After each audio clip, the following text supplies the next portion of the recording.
ஈரானுடைய America Israel தாக்குதலில் 30க்கும் மேற்பட்ட ஈரானிய விமானங்கள் அழிந்திருக்கிற நிலையில் இது ரொம்ப பாதிப்பை ஏற்படுத்தியது சவுதி அரேபியா, UAE. இப்படி எல்லா நாடுகளுமே இந்த போர்ல ரொம்ப பெரிய அளவில் பாதிப்பு அடைந்தது மட்டுமல்ல, இன்றைக்கு வரைக்கும் 74 லட்சம் பேரல்களை இழந்து யாருமே எதிர்பார்க்காத ஒரு பெரும் பாதிப்பை அமெரிக்கர்கள் சந்தித்து வந்திருக்கிறார்கள். அப்ப இந்த நிலையில் ஈரானுடைய பொருளாதாரம் மடிந்திருக்கிறது. ஈரானும் என்ன செய்வது என்று தெரியவில்லை.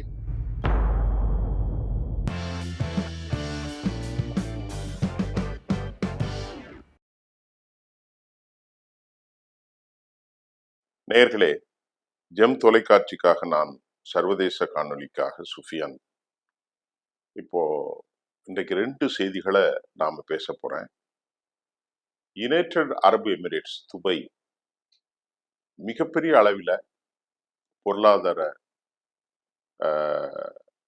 பணத்தையும் 3 டன் தங்கத்தையும் 3 பில்லியன் பணத்தையும் ஈரானுக்கு கப்பல்கள் வழியாக விமானம் வழியாக கொண்டு தெஹ்ரானில் இறக்கியிருப்பது ரொம்ப பெரிய செய்தியாக பேசப்படுகிறது.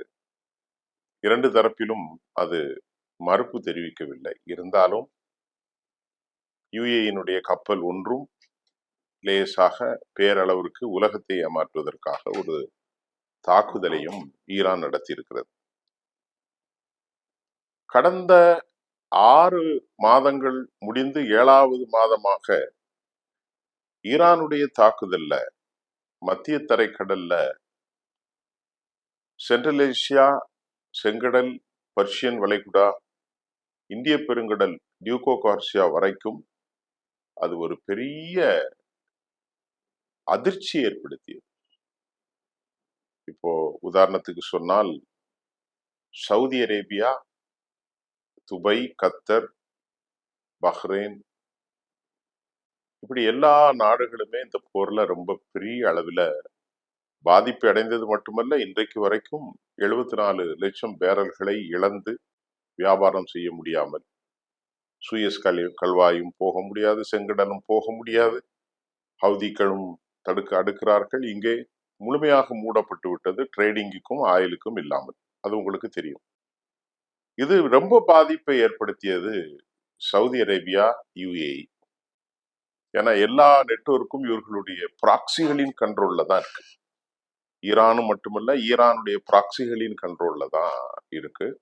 இந்த நிலையில் சவுதி அரேபியா என்ன செய்வது என்று தெரியாத நிலையில் யுனைடெட் அரபு எமிரேட்ஸ் அபுதாபியில் இருந்து புறப்பட்ட விமானம் தெஹ்ரானில் வந்து இறங்கி அவற்றில் ஏராளமான பணங்கள், அது மட்டுமல்ல தங்கம், 3 டன் அளவிற்கான தங்கம் மற்றும் அவர்களுக்கு தேவையான 3 பில்லியன் முடக்கப்பட்ட ஈரானின் பணத்தையே விடுத்து தன்னை தாக்கக்கூடாது என ஒரு பொது சமாதானத்திற்கு UAE சென்றிருப்பது தெரிகிறது. ஏனென்று கேட்டால் UAE பொருளாதாரமே முழுமையாக சுற்றுலா தான்.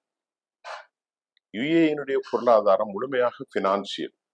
UAE பொருளாதாரம் முழுமையாக நம்ம கன்ஸ்ட்ரக்ஷன். அப்போ அது மட்டுமல்லாமல் தளங்கள் விற்பனை, வியாபாரங்கள், ட்ரேடிங், பினான்சியல், தங்க மார்க்கெட், ரியல் எஸ்டேட், கன்ஸ்ட்ரக்ஷன், வர்த்தகம், உலக அளவிலான AI தொழில்நுட்பத்தினுடைய தலைப்பு, எல்லா மக்களும் வருவதற்கு யோசிக்கக்கூடிய ஒரு சூழ்நிலை. போர்ட்டுகள் இருக்கு, ஜபலலி போர்ட் எல்லாம் இருக்கிறது. இப்ப ஈரான் இப்படி தொடர்ந்து தாக்கி கொண்டிருந்தால் அவர்களுக்கான மிகப்பெரிய வர்த்தக பாதிப்பு ஏற்பட்டுவிடும். அதில் எந்த விதமான மாற்று கருத்தும் இல்லை. ஈரான் இப்படி தொடர்ந்து செய்து கொண்டிருந்தால் அவர்களுக்கான மிகப்பெரிய வர்த்தக பாதிப்பு ஏற்பட்டுவிடும்.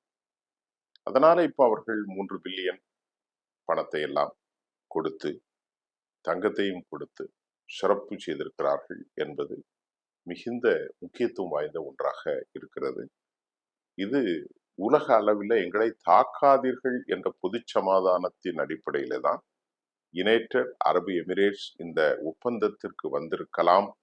3 டன் தங்கத்தையும் 3 பில்லியன் பணத்தையும் கொடுத்திருக்கிறார்கள். இதல்லாமல் அவர்கள் ஓடிக்கொண்டிருந்த 15 விமானங்களை ஈரானுக்கு பரிசீலிக்கப் போவதாக, ஈரானுடைய அமெரிக்கா இஸ்ரேல் தாக்குதலில் 30க்கும் மேற்பட்ட ஈரானிய விமானங்கள் அழிந்திருக்கிற நிலையில் ஈரானுக்கு 2ஆம் தரமாக, அதாவது உலக அளவிலே அவர்கள் ரீசேல் பண்ணுகிற 15 விமானங்களையும் கொடுக்க போவதாக யுனைடெட் அரபு எமிரேட்ஸ் ஈரானோடு சமாதானம் சொல்கிறது. விமானங்களை கூட நீங்கள் எடுத்துக்கொள்ளுங்கள், நான் உங்களுக்கு அந்த விமானத்தை தருகிறேன் என்ற அளவிலே அவர்கள் சொல்லியிருப்பதையும் நாம் பார்க்கக்கூடியதாக இருக்கின்றது. ஆக இதுவும் எப்படியாவது ஒரு சமாதானத்தை ஏற்படுத்திவிட வேண்டும் என்ற UAE கடுமையான பாடுகளை அவர்கள் பெற்றிருக்கிறார்கள். அமெரிக்கா இதுல ஏராளமான விமானங்களை, MQ ரீப்பர் போன்ற மிக முக்கியமான விமானங்களை அமெரிக்கர்கள் இழந்திருக்கிறார்கள். அமெரிக்கர்களுக்கு $1.3 பில்லியன் என்ற அளவிற்கு அந்த MQல மட்டும் 24 விமானங்கள் என்னமோ இழந்திருக்கிறார்கள். அதில் மட்டும் அவர்களுக்கு கிட்டத்தட்ட ஒரு 15,000 கோடிக்கு மேலான நஷ்டத்தை இந்திய பணத்திற்கு அமெரிக்கர்கள் சந்தித்திருக்கிறார்கள். அமெரிக்கர்கள் உயிரிழப்பாலும், அமெரிக்கர்கள் பொருளிழப்பாலும், அமெரிக்கா மத்திய கிழக்கில் பெரும் சேதாரத்தை சந்தித்திருப்பதாலும், அமெரிக்கர்களால் தங்களை இனி காப்பாற்ற முடியாது என்ற தெளிவான சுயாதீன முடிவுக்கு வந்திருப்பதால் தான் அவர்கள் இது போன்ற நடவடிக்கைகளை எடுத்திருக்கலாம் என்று நம்புவதற்கு அதிக வாய்ப்பு உள்ளது.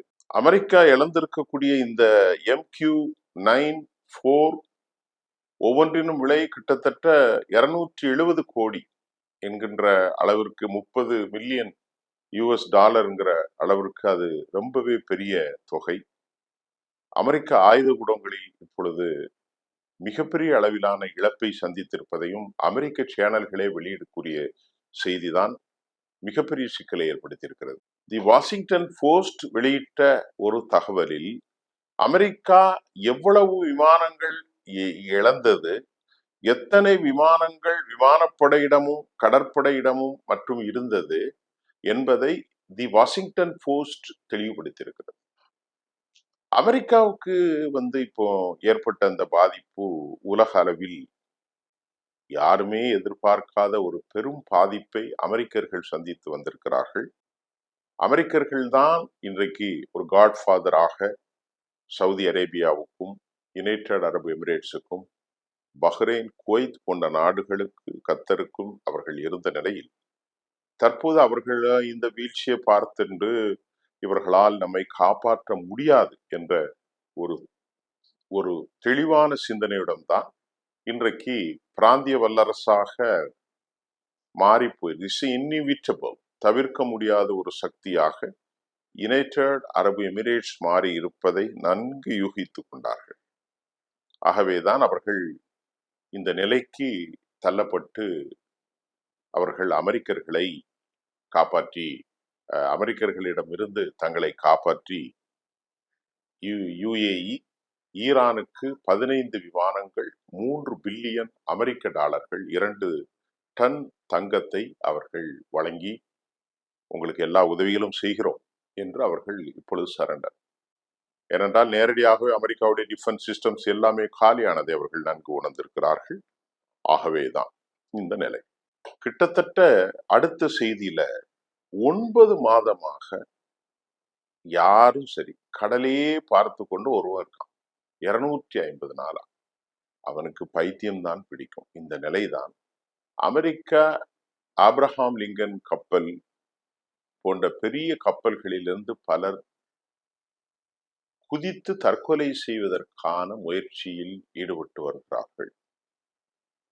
பல பேர் குதித்தார்கள், தப்பிவிட்டார்கள், பிடித்தவர்களை காப்பாற்றி இருக்கிறார்கள். இது அமெரிக்காவிலே ரொம்பவே பெரும் பாதிப்பை ஏற்படுத்தி இருக்கிறது. இடையிலே அவர்கள் ஓமனிலும் மற்றொரு தீவிலும், குஷாம் தீவு ஏதோ ஒரு தீவில் மட்டும்தான் 2 நாட்கள் மட்டும்தான் தரையிலே அவர்கள் பார்த்திருக்கிறார்கள். வெறும் 2 days only. மீதி 9 மாதங்களாக அவர்கள் கப்பலிலேயே பயணித்திருக்கிறார்கள். அது எவ்வளவு பெரிய துயரம். கப்பல் நோய், கடலிலே இருப்பது நோய்கள் வரும், உளவியல் சிந்தனைகள் வரும், கடல் காற்று பலருக்கு பிடித்தமாகாது. அதனால பிள்ளைகள் தேற்றம், பெண்டாட்டியின் தேற்றம், ஊரின் தேற்றம், கடுதாசிகளை கூட அவர்களுக்கு பகிர்ந்து கொள்ள முடியாத மன உளைச்சலில் டீப் டிப்ரெஷன், ஒரு ஆழமான டிப்ரெஷன் மெனிக் ஆகி அவர்கள் பலர் தங்களை மாய்த்துக் கொள்ள தற்கொலைகளை நாடுகிறார்கள் என்ற தகவல் அமெரிக்கர்களுக்கு மிகப்பெரிய அதிர்ச்சியான செய்தி. அமெரிக்கர்களுக்கு அடிப்படையில ரொட்டி துண்டு கிடைக்கல, அவர்களுக்கு அடிப்படையில 2 ரொட்டியும் ஒரு சின்ன கப்பு ரைஸ் பவுல்ல கொடுக்குறாங்க, அவ்வளவுதான். ஷேவிங் கிரீமோ அவர்களுக்கான மற்றும் டூத் பேஸ்ட், டியோட்ரண்ட், இந்த மாதிரியான அடிப்படை பொருட்கள் கூட அவர்களுக்கு இல்லை. அப்படியே உட்கார்ந்துக்கிறார்கள். கழிவறையிலே ஏற்கனவே பிரச்சனைகள் எல்லாம் வந்து தீர்ந்தப்பட்டாலும் அவர்கள் இந்த மன உளைச்சல்ல இருந்து தங்களை அப்புறப்படுத்துவதற்கு முடியாமல் தற்கொலைகளை நாடுகிறார்கள். அதில் பலர் காப்பாற்றப்பட்டிருக்கிறார்கள். எப்படியாவது எங்களை கொண்டு எங்களுடைய குடும்பத்தினரோடு நாங்கள் சேர்த்து விடுங்கள். ஆனால் ஒரு தனி மனிதனுடைய அந்த ஈகோ, ஒட்டுமொத்த 5000த்திற்கும் மேற்பட்ட வீரர்கள் உள்ளே முடங்கி 9 மாசமாக நிலப்பரப்பை பார்க்க முடியாத மனிதனாக அவர்கள் பார்க்கிறார். நீங்களே, மனிதன் படைக்கப்பட்டது கடலில் வாழ்வதற்காக அல்ல, மனிதன் வாழ்வது நிலத்தில் வாழ்வதற்காக. கடல் அவர்களுக்கு ஒரு தொழில் பாதை. ஒரு வாரம், 10 நாள், 15 நாள், ஒரு மாதம் கூட இருப்பார்கள். 9 மாதமாக அங்கேயே இருந்து அவர்கள் தங்களுடைய வாழ்க்கையை மேய்த்துக் கொள்ளக்கூடிய கடுமையான சிக்கலில் அவர்கள் துயரமுற்றிருக்கிறார்கள் என்பது மிகப்பெரிய மோசமான ஒரு செய்தியாக அமைந்திருக்கிறது. இந்த நிலையில் அமெரிக்காவில் பல அதிகாரிகளுக்கு கப்பலில் இருந்தும் அல்லது பொது ஊடகங்களில் இருந்தும் மத்திய கிழக்கின் அமெரிக்க படைகள் மற்றும் அதிகாரிகள் கொஞ்சம் கொஞ்சமாக வெளியேறி வருகிறார்கள். மத்திய கிழக்குல பல மூத்த அதிகாரிகள் விஆர்எஸ் மூலமாக, வாலண்டியர்ஸ் ரிட்டையர்மெண்ட் மூலமாக அவர்கள் வெளியே போய்கொண்டிருக்கிறார்கள். அவர்கள் வெளியே செல்வதற்கான அவர்களுக்கான பெர்மிஷன் கிராண்டட் கொடுக்கப்பட்டிருக்கிறது. இந்த அளவிற்கு மத்திய கிழக்கில் வீரர்களை வைத்து சமாளிப்பதும் அவர்களுக்கு உணவளிப்பதும் மிக கஷ்டமான ஒரு காலகட்டத்தில் பலர் வெளியேறி வருவதும் வாஷிங்டன் போஸ்ட் பல்வேறு செய்திகளை நாம் அறிந்து கொண்டு உங்களுக்கு அதையும் ஒரு செய்தியாக தரக்கூடியதாக இருக்கின்றது. ஈரானை பொறுத்தவரை அவர்களுக்கு 69 விழுக்காடு நீங்கள் இன்ஃப்ளேஷன், அதனுடைய பொருளாதாரம் 5 விழுக்காடாக சுருங்கி இருக்கிறது. பெரிய பிரச்சனை போயிட்டு இருக்கு. அப்ப அமெரிக்காவும் அதே நிலை.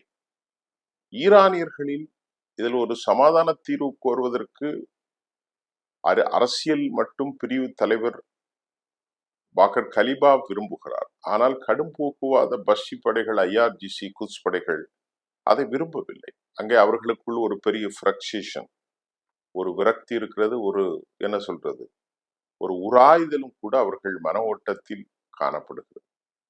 அப்ப இந்த நிலையில் ஈரானுடைய பொருளாதாரம் மடிந்திருக்கிறது. ஈரானும் என்ன செய்வது என்று தெரியவில்லை. ஈரான் தன் உற்பத்தி வளமாக்கி கொண்டு தாக்குதலை நடத்தி கொண்டிருக்கிறார்கள். பிரச்சனைக்கு தீர்வு வந்தாக வேண்டும் அல்லவா?